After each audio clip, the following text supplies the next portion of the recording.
مسجد حرام سے مسجد اقصی تک حضور براق پہ گئے اور وہ اتنا سریع رفتار تھا کہ جہاں اس کی نظر جاتی تھی وہاں اس کا قدم پڑتا تھا. تو اس نے تو پہلا قدم اٹھایا ہوگا تو مسجد اقصی میں جا پڑا ہوگا. اور اتنی سرعت کے ساتھ وہ رفتار کے ساتھ چلتا ہے، پھر حضور اس کی پشت پہ جلوہ فراز آئے. یہ 1000 کلومیٹر فی گھنٹے کی رفتار سے جہاز چلے تو کسی میں ہے ہمت کہ اس کی ننگی پشت پہ بیٹھ جائے؟ ہوا کی مزاحمت ہی گوارا نہ ہو، پڑخ چڑھ جائے، آگ لگ جائے، اور جو کروڑوں میل فی سیکنڈ کی رفتار سے جا رہا ہے اس کی ننگی پشت پہ بیٹھنے والے شاہ سوار کی عظمت کو سلام کرنے کو جی نہیں چاہ رہا. اچھا، پھر اتنی سرعت کے ساتھ جائیں تو راستے میں کوئی دکھائی بھی دے تو سجھائی نہیں دیتا، اچھی طرح پہچان نہیں پاتا بندہ. یار تم گزرے تھے، کہا میں تیزی میں تھا، تو تیزی میں جو چیز نظر آئے تو اس کو پوری طرح پہچانا نہیں جاتا. لیکن اب اس رفتار سے جا رہے ہیں، لیکن معرفت کا عالم کیا ہے کہ میں حضرت موسیٰ کی قبر کے قریب سے گزرا، میں نے دیکھا وہ قبر میں کھڑے ہو کے نماز پڑھ رہے ہیں. اور حضور ابھی وہاں پہنچتے ہیں مسجد اقصی میں تو حضرت موسیٰ علیہ السلام پہلے وہاں موجود تھے. یا تو یہ ماننا پڑے گا کہ یہاں بھی موجود تھے، وہاں بھی موجود تھے، اور یا پھر یہ ماننا پڑے گا کہ وہ پہلے چلے گئے. اور اگر پہلے چلے گئے تو پھر کیا وہ میرے حضور سے پہلے چلے گئے؟ تو جواب آیا کہ نہیں، حضور علیہ السلام تو اپنی رفتار سے جا ہی نہیں رہے تھے. حضور تو جا رہے تھے براق کی رفتار سے، اور حضرت موسیٰ گئے ہیں نبوت کی رفتار سے. براق بہت سریع ہوگا لیکن نبوت سے سریع نہیں ہو سکتا، اس لیے حضرت موسیٰ پہلے پہنچ گئے. یہ ایک مرحلہ مکمل ہوا. اب دوسرا مرحلہ مسجد اقصی سے لے کے پہلے آسمان تک وہ نور کی ایک سیڑھی تھی، اور یہ براق سے بھی زیادہ سریع رفتار تھی. یہ دوسرا مرحلہ تھا. اور پھر تیسرا مرحلہ پہلے آسمان سے لے کر کے 7ویں آسمان تک فرشتوں کے پروں پہ گئے. 7ویں آسمان سے سدرہ تک جبریل امین کے پروں پہ گئے.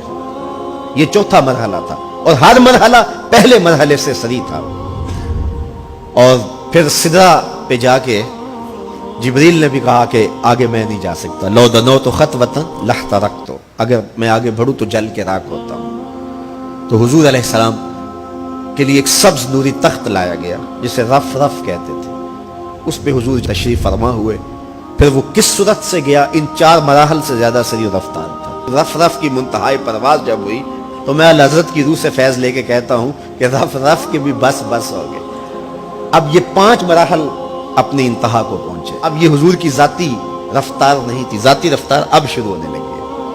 اللہ اکبر.